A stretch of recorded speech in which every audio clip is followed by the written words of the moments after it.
سویرے بددیانتی ختم ہو جاتی ہے۔ جو رات مسجد میں کھل کے رو کے آیا ہے اس کا پروگرام ہے نا کہ اب ملاوٹ کبھی نہیں کرے گا،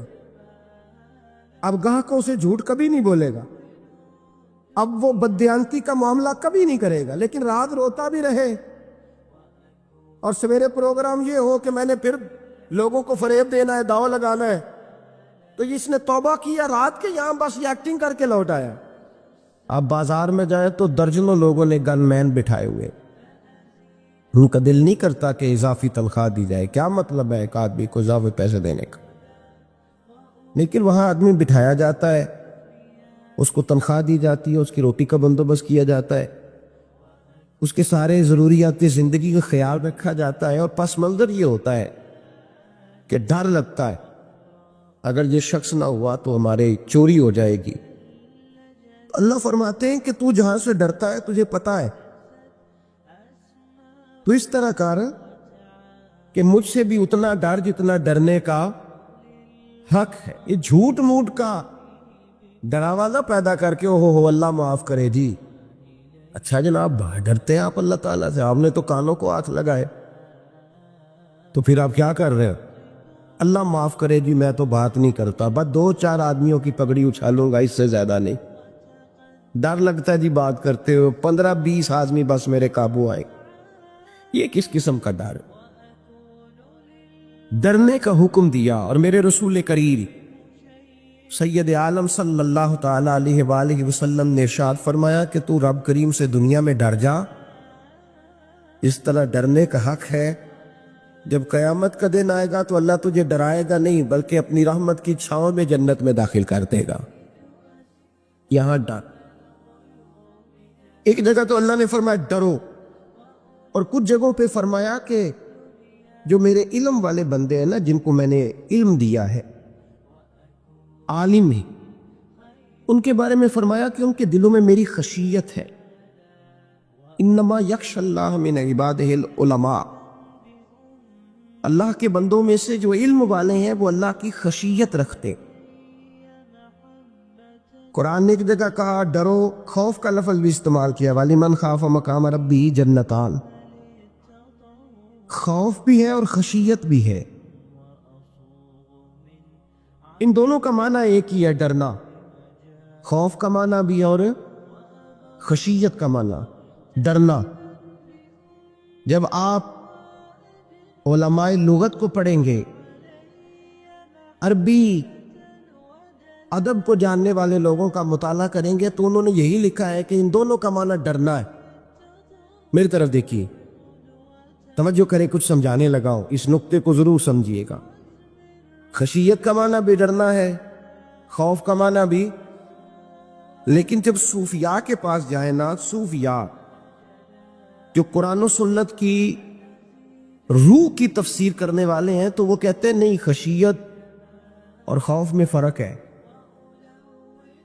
خوف اور ہوتا ہے، خشیت صوفیاء اس کی تفسیر اور کرتے ہیں، وہ کہتے ہیں خوف بھی ہوتا ہے اور خشیت بھی ہوتی ہے،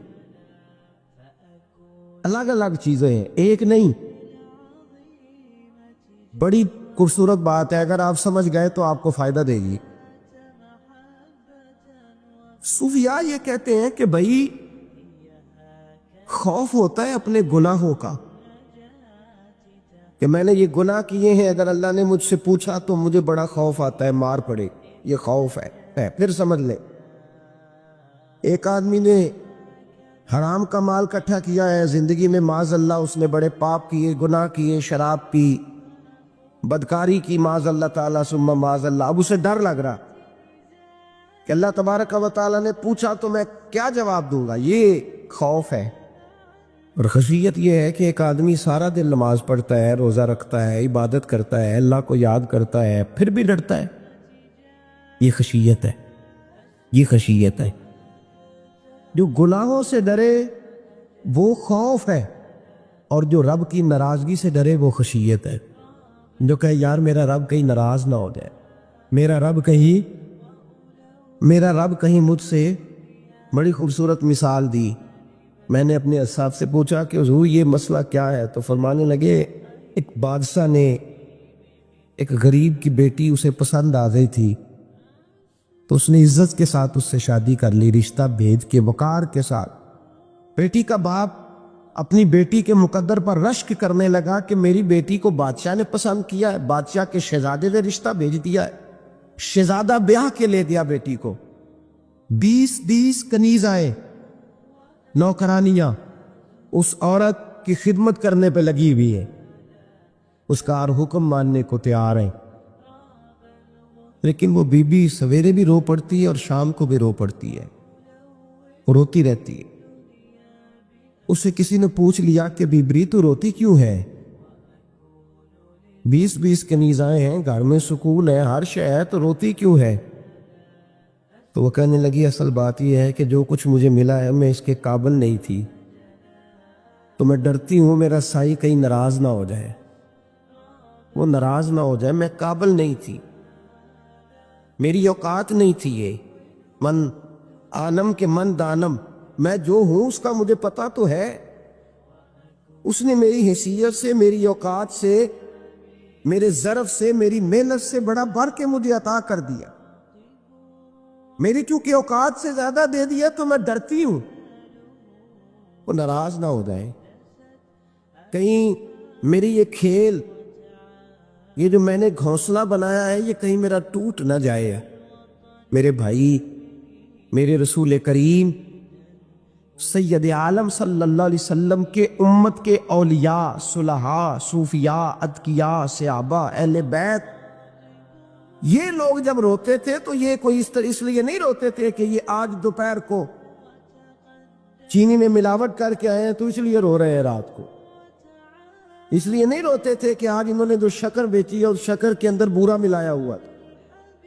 اس لیے نہیں رو رہے کہ آج 10 15 20 لاکھ رشوت کا مال بینک میں جمع کر، اس لیے تھوڑی روتے تھے، یہ تو اس لیے روتے تھے کہ اللہ تو نے بڑا کچھ عطا کیا ہے، کہیں ہم سے ناراض نہ ہو جانا، یہ تو اس کی خشیت میں رو رہے تھے۔ حضرت داؤد طائی رحمت اللہ تعالی علیہ، حضرت امام جعفر صادق جو نبی پاک صلی اللہ علیہ وسلم کے نواسے، جناب داؤد طائی کی ملاقات ہوئی تو امام جعفر صادق حضور کے نواسے عرض کرنے لگے، داؤد طائی یار میری بخشش کی دعا کرنا، رب مجھے معاف کر دے۔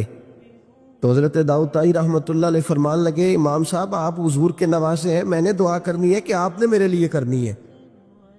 تو حضرت امام جعفر صادق رو پڑے، کہنے لگے یار تو نہیں کرنی ہے، اور اسی لیے تو تجھ سے دعا کرا رہا ہوں کہ کہیں ایسا نہ ہو نانا مصطفیٰ کی بارگاہ میں جاؤں تو وہ مجھے کہیں کہ میں کس طرح کا تھا، تو کس طرح کا بن کے آیا ہے، یہی تو دعا کرانی ہے کہ میرے لیے دعا کر۔ جو جتنا بڑا ہوتا تھا نا اتنی زیادہ خشیت ہوتی، اور گناہگار کے تو اللہ تبارک و تعالیٰ بعضوں کا سزا دیتا ہے، آنسو شلب ہو جاتے، اس کو تو اپنے گناہوں پہ رونا ہی نہیں آتا، وہ تو روتا ہے بچہ نہ ہو تب روتا ہے، وہ تو روتا ہے پیسے نہ ہو تب روتا ہے، وہ تو اس وقت روتا ہے جب اس کا مال چلا جائے، اس کو تو بعضوں کا گناہگار کو تو بعضوں کا سزا ملتی، اللہ فرماتے تو دنیا کے لیے روئے گا، میرے لیے نہیں رو سکتا۔ اور جو رب کریم کے بندے ہوتے ہیں انہیں اللہ کہتا تو دنیا سے بے نیاز ہے، تیری آنکھ سے آنسو جب بھی ٹپکے یا میرے لیے ٹپکنا چاہیے یا محمد مصطفیٰ کے لیے ٹپکنا چاہیے۔ آپ اگر اس بات کو تھوڑا سا غور کے ساتھ سمجھے تو تمام اولیاء صلحاء کیا یہ رو رہے، تڑپ رہے، کیا اس کی وجہ تھی؟ نمازیں کم رہ گئی تھی، روزوں میں کمی تھی، فرائض ادا نہیں کرتے تھے کہ رویا کرتے تھے؟ کیوں روتے تھے؟ حضرت سیدنا عمر فاروق رضی اللہ تعالیٰ عنہ کے بارے میں صحابہ کہتے، جناب عمر فاروق جب نماز پڑھاتے اتنا رویا کرتے تھے کہ 7ویں صف تک ان کے رونے کی آواز جایا کرتی، 7ویں صف تک ان کے رونے کی آواز جاتی۔ ہم لوگ بن کے بیٹھ گئے ہیں، ہم لوگ بن کے بیٹھ گئے، ہم یہ سمجھتے نہیں کہ ہماری حیثیت کیا تھی اور رب کریم نے ہمیں نوازا کیا ہے۔ آپ پڑھیے کتابیں، میرے رسول پاک صلی اللہ علیہ وسلم فرماتے ہیں میرا عمر جس گلی سے گزرے شیطان رستہ بدل جاتا ہے، نبی پاک فرماتے ہیں میرا